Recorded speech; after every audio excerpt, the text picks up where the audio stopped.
Picture this. You finally do the responsible thing. You start saving money. Every month, you move a little bit into your savings account. $100 here, $200 there. You feel good about it. Responsible, disciplined, financially mature. But then one day you open your banking app and realize something strange. Your savings account has $10,000 sitting there, and it's earning something like 0.5% interest, which means after an entire year you've made $50. Meanwhile, you keep hearing people talk about investing. Stocks, index funds, compound growth. And suddenly you start wondering, wait, am I doing this wrong? Because saving money is good, but saving alone rarely builds real wealth. And this is where a lot of people get stuck. They know saving is important, but they have no idea how to transition from saving to investing. So in this video, we're going to break down the exact step-by-step path to turn saving into investing without feeling overwhelmed or risking your financial security. If you're someone who has money sitting in savings but isn't sure how to start investing it, make sure to hit the subscribe button and give this video a thumbs up. Let's start with something that might sound controversial.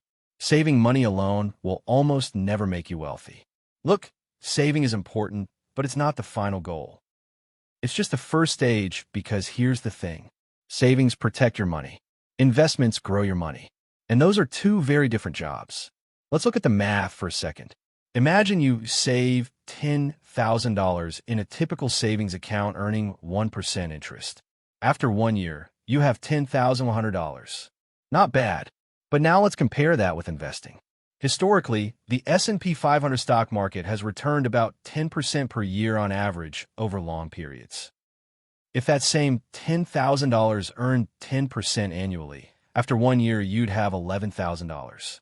Now that difference might not seem huge at first, but here's what most people don't realize. The real magic is compounding over time. After 20 years, savings at 1% equals about $12,200. Investing at 10% equals about $67,000. Same starting money, completely different outcome. And this is where it gets really interesting. The biggest wealth gap isn't usually between people who save and people who spend. It's between people who save and people who invest. But here's the problem. Most people never make that transition. And the reason isn't math. It's psychology. Saving feels safe. Investing feels risky. When your money sits in a savings account, you can see it. It doesn't fluctuate. It doesn't drop 5% in a random Tuesday afternoon. But investments, they move. Sometimes up, sometimes down. And that emotional volatility scares people away. Now you might be thinking, okay, but I don't want to lose my savings. Totally fair. And that's exactly why the transition from saving to investing should happen in stages. Not all at once. Let's walk through the step-by-step path. Step 1. Build a real emergency fund. Before you invest a single dollar, you should have 3 to 6 months of living expenses saved in cash. This money stays in savings. It's not for investing. It's not for opportunities. It's for unexpected problems. Job loss, medical emergencies, car repairs. Because here's what most people don't realize. The biggest reason people panic sell investments is because they need the money too soon. An emergency fund protects your investments from your own life. Step 2. Separate saving from investing mentally. This is huge. Think of saving and investing as two different buckets. Bucket 1, safety money. Bucket 2, growth money. Safety money doesn't move. Growth money is allowed to fluctuate because its job is to grow over time. This mental separation reduces anxiety dramatically. Step 3. Start investing small. Look, a lot of beginners think investing requires thousands of dollars. It doesn't. Many brokerage platforms allow you to start with $50 or $100. The goal isn't massive profits at first. The goal is building the habit because habits matter more than timing. Step 4. Focus on simple investments first. Here's where beginners often make a mistake. They jump straight into complicated strategies. Day trading, options trading, crypto speculation. But the simplest investments often outperform complicated ones. For example, index funds. These funds track the overall stock market. Instead of trying to pick winning companies, you're investing in hundreds of companies at once.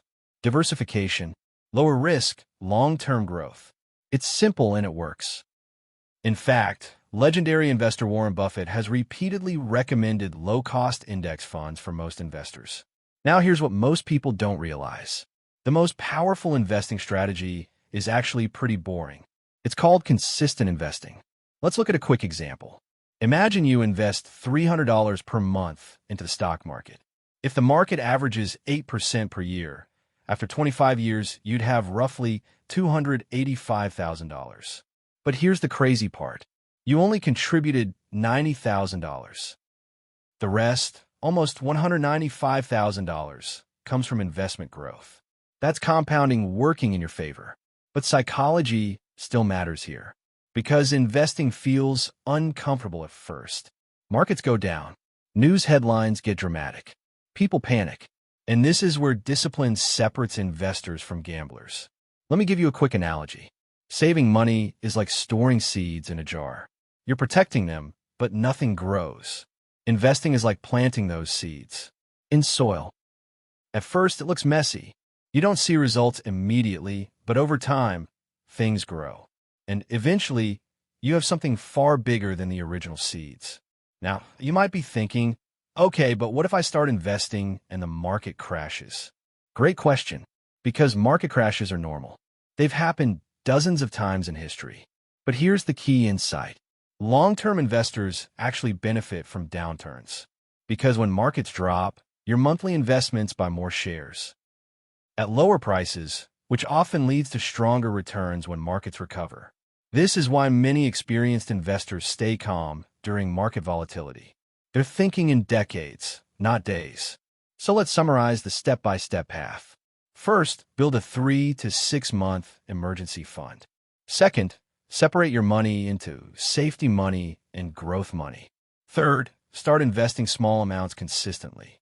Fourth, focus on simple long-term investments like index funds. And fifth, stay disciplined and give compounding time to work. Because here's the truth, most people eventually learn. Saving money gives you stability, but investing gives you freedom. The earlier you combine both, the more powerful your financial future becomes. If this video helped you understand the path from saving to investing, make sure to hit subscribe. And I'm curious about something. Are you currently in the saving stage, or have you already started investing? Let me know in the comments.